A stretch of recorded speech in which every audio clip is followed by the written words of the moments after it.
ಎಲ್ರಿಗೂ ನಮಸ್ಕಾರ. Blue studios ಅವರ ನಿಮ್ಮದೇ ಕತೆ ಈಗಲೇ ಸಾಂಗ್ಸ್ ನೋಡಿದೆ, ತುಂಬ ಚೆನ್ನಾಗಿದೆ. ಎಲ್ಲ ಸಾಂಗ್ಸು ಚೆನ್ನಾಗಿದೆ. ಅದರಲ್ಲಿ ಎಂಥ ಕನ್ಫ್ಯೂಸು ಸ್ಟೇಟಸ್ಸು, ಇದೆಂಥ ಕನ್ಫ್ಯೂಸು ಸ್ಟೇಟಸ್ಸು, ಆ ಸಾಂಗು ತುಂಬ ಮೈಂಡಲ್ಲಿ ಲಾಕ್ ಆಗಿದೆ. ಆ ಸಾಂಗು ಸೊ ಚೆನ್ನಾಗಿದೆ. ಸಾಂಗ್ ಹುಕ್ಲೈನ್ ತುಂಬ ಚೆನ್ನಾಗಿದೆ. ಪ್ರವೀಣ್ ನಿಕೇತನ್ ಅವರೇ, ಆಲ್ ದ ಬೆಸ್ಟ್. ಸಾಂಗ್ಸ್ ತುಂಬ ಚೆನ್ನಾಗಿ ಮಾಡಿದ್ದೀರಾ.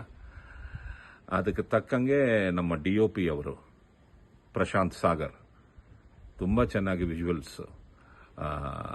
ಕ್ಯಾಪ್ಚರ್ ಮಾಡಿದ್ದಾರೆ. ಐ ವಿಶ್ ದೆಮ್, ಇಡೀ ತಂಡಕ್ಕೆ ಆಲ್ ದ ಬೆಸ್ಟ್.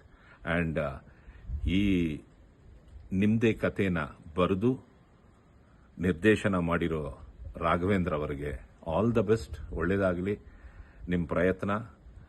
ಡೆಫಿನೆಟ್ ಆಗಿ ಆ ದೇವರು ಆಶೀರ್ವಾದ ಸದಾ ಇರುತ್ತೆ. ಆ್ಯಂಡ್ ಈ ಬೈಟ್ನ ನಾನು ಕೊಡೋಕ್ಕೆ ಮುಖ್ಯವಾದ ಕಾರಣ, ನನಗೆ ತುಂಬ ಆತ್ಮೀಯರು ಶ್ರೀನಿವಾಸ ರೆಡ್ಡಿ ಅವರು ಅರವಿಂದ್ ಅವರು ಇಬ್ಬರು ಜೊತೆಯಲ್ಲಿ ಈ ಸಿನಿಮಾನ ನಿರ್ಮಾಪನ ಮಾಡಿದ್ದಾರೆ. So I wish them all the best. ಈ ಪಿಕ್ಚರ್ ಒಳ್ಳೆ ಸಕ್ಸಸ್ ಆಗಬೇಕು, ಒಳ್ಳೆ ದುಡ್ಡು ಬರಬೇಕು, ಒಳ್ಳೆ ಈ ಥರ ಹೊಸ ಪ್ರಯತ್ನ. ಇಡೀ ಕಾಸ್ಟಿಂಗು ಎಲ್ಲ ಹೊಸಬರು, ತುಂಬ ಚೆನ್ನಾಗಿದೆ. ಎಲ್ರಿಗೂ ಒಳ್ಳೇದಾಗಲಿ. ಐ ವಿಶ್ ದಿ ಇಡೀ ನಿಮ್ಮದೇ ಕತೆ ತಂಡಕ್ಕೆ ಆಲ್ ದ ಬೆಸ್ಟ್. ಜೈ ಕರ್ನಾಟಕ, ಜೈ ತಾಯಿ ಭುವನೇಶ್ವರಿ.